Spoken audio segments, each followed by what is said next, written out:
नमस्कार, आप देख रहे हैं मेरा हक मेरा देश न्यूज। तो चलिए रुक करते हैं आज की प्रमुख और बड़ी खबर पर। गरुड़ में कांग्रेस सांसद प्रदीप टमटा ने की नुक्कड़ सभा। तिलसारी, बजियुला, बैजनाथ, गरुड़, लोबांज में सभा के साथ जनसंपर्क किया गया। सांसद उम्मीदवार प्रदीप टमटा ने कांग्रेस के घोषणा पत्र को ऐतिहासिक घोषणा पत्र कहा। प्रदीप टमटा ने 5 गारंटी के बारे में जानकारी दी। सांसद उम्मीदवार ने युवा न्याय के तहत रोजगार देने की बात कही और अग्निवीर योजना की जगह फिर से पुरानी भर्ती स्कीम को लागू किया जाएगा। मेरा हक मेरा देश न्यूज में चुनाव प्रचार जोरों पर है और आज आप गरुड़ विकासखंड में हैं प्रचार में, तो लोगों से जाके मिलने किस तरह का रिस्पांस मिल रहा है और न्याय जो पत्र बना है, घोषणा पत्र जो बना है, उस पर कुछ प्रकाश डालिए। देखिए, रिस्पांस बड़ा अच्छा है। मैं लगातार विभिन्न विधानसभा क्षेत्रों में जा रहा हूँ। मोदी सरकार जिस वादे के साथ आई थी कि हम रोजगार को प्राथमिकता में देंगे, और उसने उत्तराखंड के और विशेषकर मेरे संसदीय क्षेत्र के नौजवानों के पहुंच पर सबसे बड़ी छूट उसी ने की जो अग्निपथ अग्निवीर योजना के माध्यम से रोजगार का बड़ा साधन सेना में भर्ती का था, उस पर कुठाराघात किया है।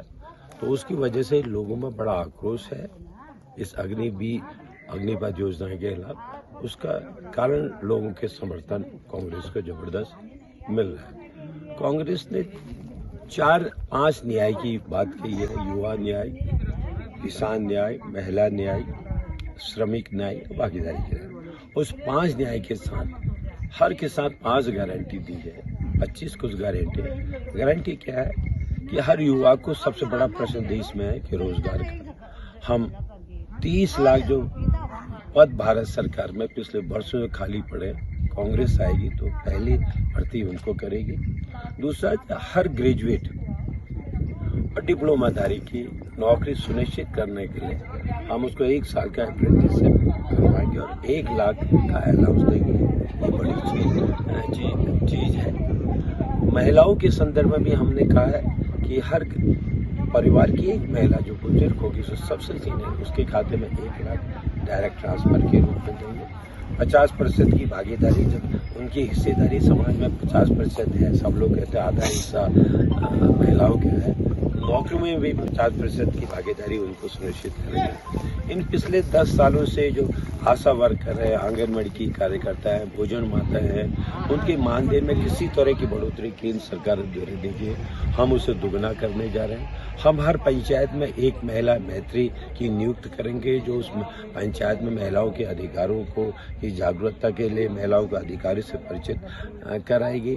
हम किसानों को उसकी MSP की जो मांग है उसको कानूनी जामा पहनाएंगे। स्वामीनाथन कमेटी की रिपोर्ट को लागू करेंगे।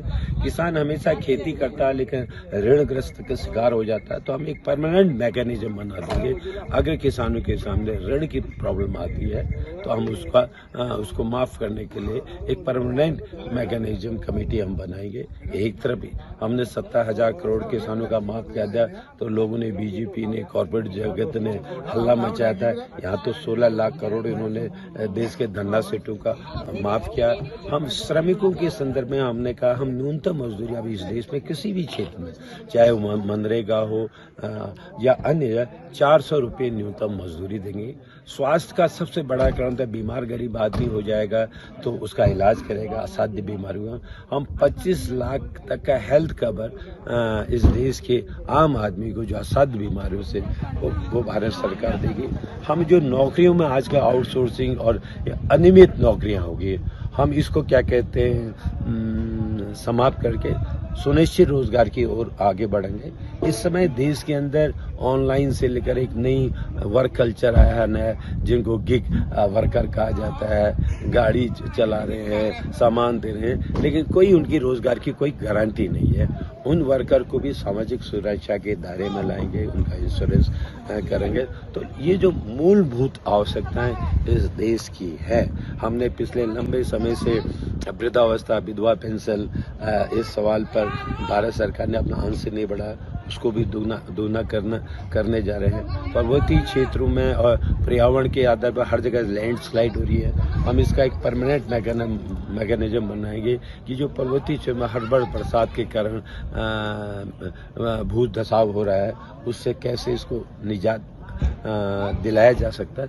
एक किस्म से कांग्रेस के घोषणा पत्र ने जो आम भारत का जन है उसके बिंदु को चाहे किसान हो, नौजवान हो, महिलाएं हो, श्रमिक हो, हमने कहा कि हम सुनिश्चित करेंगे कि हर वर्ग की जनसंख्या कितनी है, जिससे कि संपत्ति में, ज्ञान में उनकी क्या हिस्सेदारी है उसको सुनिश्चित किया जाए। SC, ST, OBC और EWS को जो सामान्य वर्ग के गरीब हैं उनको उसके आधार पर जो 50% की सीलिंग है उसको हटा करके लोगों की भागीदारी सुनिश्चित करने पर कांग्रेस कटिबद्ध है। धन्यवाद सर, हमसे बात करने के लिए, मेरा देश न्यूज से बात करने के लिए आपका बहुत बहुत धन्यवाद। तो आपने सुना सांसद प्रत्याशी प्रदीप टम्टा जी को, जो अपने क्षेत्र में घूम रहे हैं, जनता से बात कर रहे हैं, लोगों के पास जा रहे हैं, और जो ऐसा भी कहा जा रहा है कि इस बार का घोषणा पत्र एक ऐतिहासिक घोषणा पत्र है। तो उन्होंने न्याय पत्र के बारे में, जो 5 न्याय हैं उसके बारे में आपको बताया। आज की जो अलग अलग जो नुक्कड़ सभाएं हो रही हैं वो गरुड़, देवनाई, लौबांज, तिलस्यारी, मटे और वजुला में भी होगी, और उसके बाद शायद लौबांज या कौसानी के आसपास सभा का समापन किया जाएगा। मेरा देश न्यूज से विपिन जोशी, गरुड़ से। गरुड़ बागेश्वर से विपिन जोशी की रिपोर्ट। खबरों में अब तक के लिए बस इतना ही, फिर होगी आपसे मुलाकात ऐसी किसी बड़ी और खास खबर के साथ। तब तक के लिए नमस्कार और देखते रहिए मेरा हक मेरा देश न्यूज।